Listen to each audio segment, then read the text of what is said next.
teman-teman semua, perkenalkan nama saya Lulu Zamzami, golongan 2 angkatan 8 instansi Mahkamah Agung. Kali ini saya akan membahas nilai-nilai dasar PNS yang keenam, yaitu adaptif. Menurut teman-teman, mengapa ya nilai adaptif sangat penting dibutuhkan oleh individu ataupun organisasi? Nah, jadi gini teman-teman, alasan mengapa nilai-nilai adaptif perlu dilaksanakan. Alasan pertama yaitu perubahan lingkungan strategis. Negara-negara di dunia juga dihadapkan pada persoalan global dalam bidang keamanan dan perdamaian dunia. Kasus-kasus seperti terorisme, radikalisme, konflik regional, dan sebagainya yang cenderung eskalatif dan bertransformasi menjadi cara dan pendekatan baru akan memaksa negara untuk mengadaptasi juga cara-cara baru dalam menghadapi dan menyelesaikannya. Selain itu, diperlukan perubahan cara kerja melalui adaptasi dunia industri dan sektor terkait dengan cara beralih dari tradisi industri yang lama. Aktivitas industri yang masih berbasis kegiatan eksploitasi sumber daya alam, khususnya minyak dan batu bara misalnya, harus segera dialihkan ke sumber-sumber yang lebih ramah lingkungan. Adaptasi ini diperlukan untuk mencapai tujuan-tujuan pembangunan yang lebih ramah terhadap lingkungan tentunya teman-teman. Alasan kedua yaitu tantangan praktek administrasi publik. Negara dituntut untuk memiliki kapasitas dan daya saing yang memadai dalam berkompetisi agar dapat menjadi yang terbaik. Dengan demikian, kompetisi menjadi salah satu karakteristik penting dari perubahan lingkungan strategis yang mendorong dan memaksa negara untuk berperilaku seperti dunia usaha, bersaing untuk menghasilkan kinerja terbaik. Bentuk-bentuk kompetisi tidak langsung bagi negara yaitu seperti kriteria kemajuan pembangunan, indeksasi tertentu, atau event-event olahraga dan sebagainya. Alasan ketiga yaitu komitmen mutu. Menurut pasal 12 Undang-Undang Nomor 5 Tahun 2014 tentang ASN, peranan ASN yaitu sebagai perencana, pelaksana, dan pengawas penyelenggaraan tugas umum pemerintahan dan pembangunan nasional melalui pelaksanaan kebijakan dan pelayanan publik yang profesional, berbasis dari intervensi politik, serta bersih dari praktik korupsi, kolusi, dan nepotisme. Konsekuensi penting dari komitmen mutu ini adalah bahwa ASN harus memastikan pelayanan publik terselenggara secara baik dengan cara apapun, sekalipun harus melakukan perubahan, penyesuaian, atau adaptasi tentunya teman-teman. Yang keempat yaitu kompetisi di sektor publik. Tidak bisa dipungkiri bahwa teknologi menjadi salah satu pendorong perubahan terpenting yang mengubah cara kerja birokrasi serta sektor bisnis, di mana teknologi sudah menjadi tulang punggung seluruh bisnis proses di sektor bisnis maupun pemerintahan. Maka penggunaan metode konvensional dalam bekerja sudah seharusnya ditinggalkan.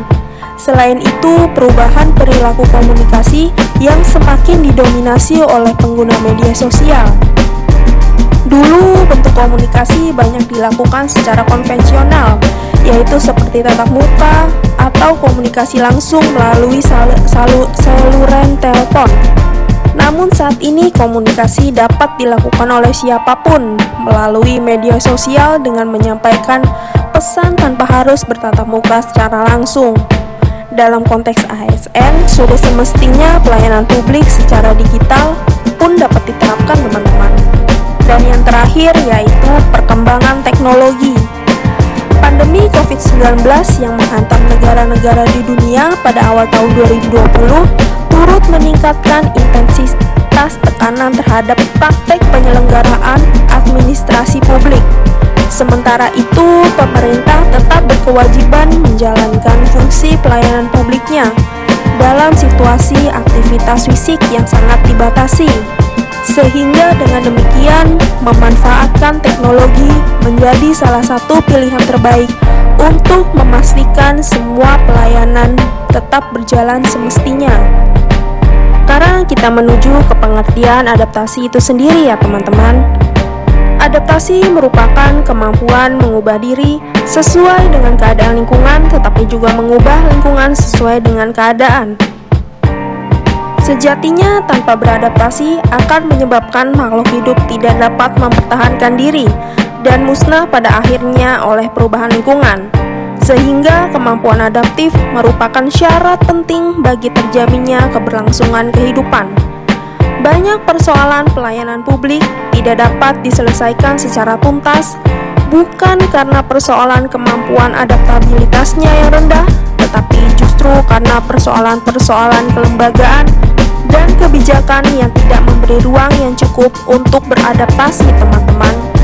Juga menjadi salah satu masalah klasik ketika pegawai pemerintah diharapkan untuk mampu beradaptasi dan melakukan perbaikan pelayanan, namun terbentur oleh aturan atau kebijakan yang membatasinya.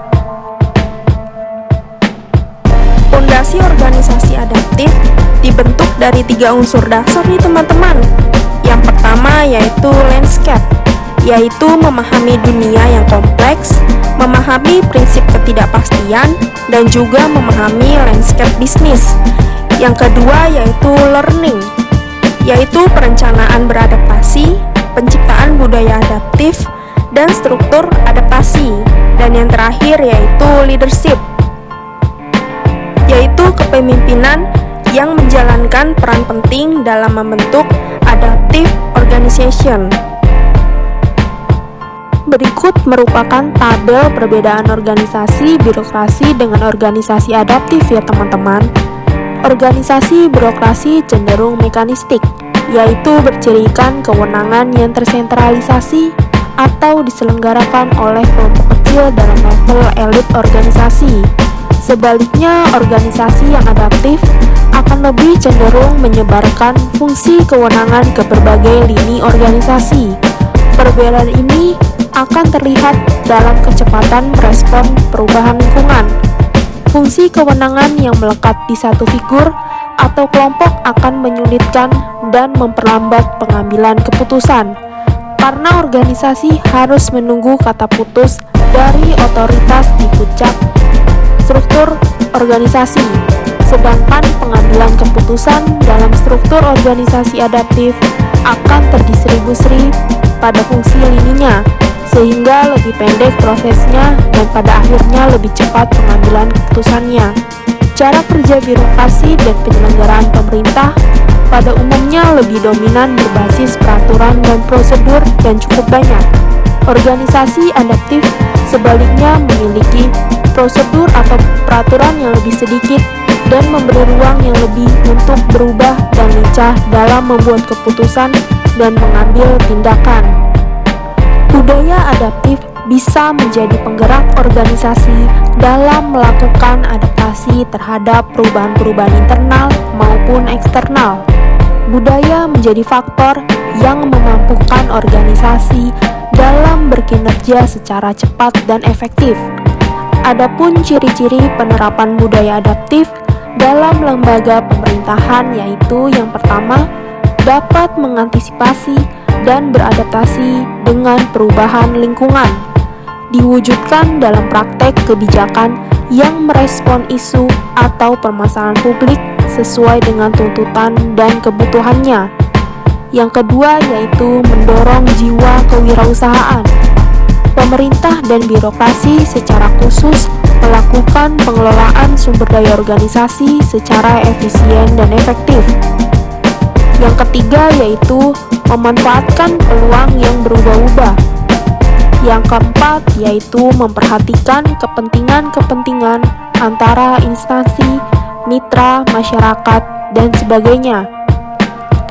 Tujuan organisasi pemerintah harus dikembalikan pada fungsi melayani, yang berarti mengedepankan kepentingan mitra dan juga masyarakat. Dan yang terakhir yaitu terkait dengan kinerja instansi. Budaya adaptif tidak dilakukan untuk menyerah pada tuntutan lingkungan, tapi justru untuk merespon dan bereaksi dengan baik kepada perubahan lingkungan dengan tujuan untuk mempertahankan atau bahkan meningkatkan kinerja instansinya. Penerapan budaya adaptif dalam organisasi pemerintahan akan membawa konsekuensi adanya perubahan dalam cara pandang, cara berpikir, mentalitas, dan tradisi pelayanan publik yang lebih mampu mengimbangi perubahan atau tuntutan zaman. Sekarang saya akan membahas perilaku adaptif dalam menghadapi tantangan VUCA pada pimpinan. Yang pertama yaitu hadapi volatility dengan vision. Bentuknya seperti terima dan rangkul perubahan sebagai bagian dari lingkungan kerja Anda yang konstan dan tidak dapat diprediksi, serta buat pernyataan yang kuat dan menarik tentang tujuan dan nilai tim, dan kembangkan visi bersama yang jelas tentang masa depan. Kedua yaitu hadapi uncertainty dengan understanding. Berhenti sejenak untuk mendengarkan dan melihat sekeliling. Tetap up to date dengan berita industri dan dengarkan pelanggan Anda untuk mencari tahu apa yang mereka inginkan. Tinjau dan evaluasi kinerja Anda serta lakukan dengan simulasi dan eksperimen dengan situasi. Ketiga yaitu hadapi complexity dengan clarity. Berkomunikasi secara jelas dengan tim Anda. Kembangkan dan dorong kolaborasi. Yang ketiga yaitu hadapi ambiguity dengan agility. Bentuknya seperti dorong fleksibilitas, kemampuan beradaptasi, dan ketangkasan. Pekerjakan dan promosikan orang-orang yang berhasil di lingkungan VUCA. Dorong karyawan Anda untuk berpikir dan bekerja di luar area fungsional mereka. Hindari memimpin dengan mendikte atau mengendalikan mereka. Kembangkan budaya ide. Sekarang kita membahas perilaku adaptif lembaga atau organisasi ya teman-teman. Organisasi adaptif yaitu organisasi yang memiliki kemampuan untuk merespon perubahan lingkungan dan mengikuti harapan stakeholder dengan cepat dan fleksibel. Organisasi adaptif tidak terlepas dari budaya adaptif ya teman-teman. Budaya adaptif sendiri merupakan budaya organisasi di mana karyawan menerima perubahan, termasuk organisasi penyelamatan yang memelihara lingkungan dan perbaikan proses internal yang berkelanjutan. Selanjutnya, bagaimana sih cara membangun organisasi yang adaptif? Yang pertama yaitu membuat tim yang diarahkan sendiri. Kedua yaitu menjembatani silo melalui keterlibatan karyawan. Dan yang terakhir yaitu menciptakan tempat di mana karyawan dapat berlatih berpikir secara adaptif. Sekarang kita masuk adaptif dalam konteks organisasi pemerintah ya teman-teman.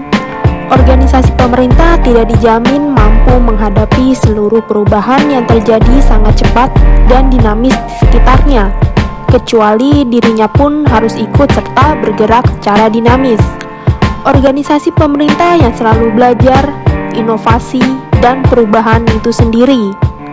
Pemerintahan yang dinamis terjadi ketika pembuat kebijakan terus-menerus berpikir ke depan untuk melihat perubahan dalam lingkungan, berpikir kembali untuk merenungkan apa yang sedang mereka lakukan, dan berpikir untuk belajar dari orang lain, dan terus-menerus menggabungkan persepsi, refleksi, dan pengetahuan baru ke dalam keyakinan, aturan, kebijakan, dan struktur untuk memungkinkan mereka beradaptasi dengan mengubah lingkungan. Nah, setelah kita mempelajari materi mengenai adaptif, adapun kode etik atau panduan perilakunya ya teman-teman yang harus kita ketahui. Yang pertama yaitu cepat menyesuaikan diri menghadapi perubahan. Kedua, terus berinovasi dan mengembangkan kreativitas. Dan yang ketiga yaitu bertindak proaktif. Setelah teman-teman menyimak video kali ini, apakah teman-teman sudah dapat memahami adaptif itu sendiri secara keseluruhan? Kalau sudah memahami, semoga teman-teman memahaminya secara baik ya. dan benar tentunya, serta dapat mengimplementasikannya dalam kehidupan sehari-hari juga.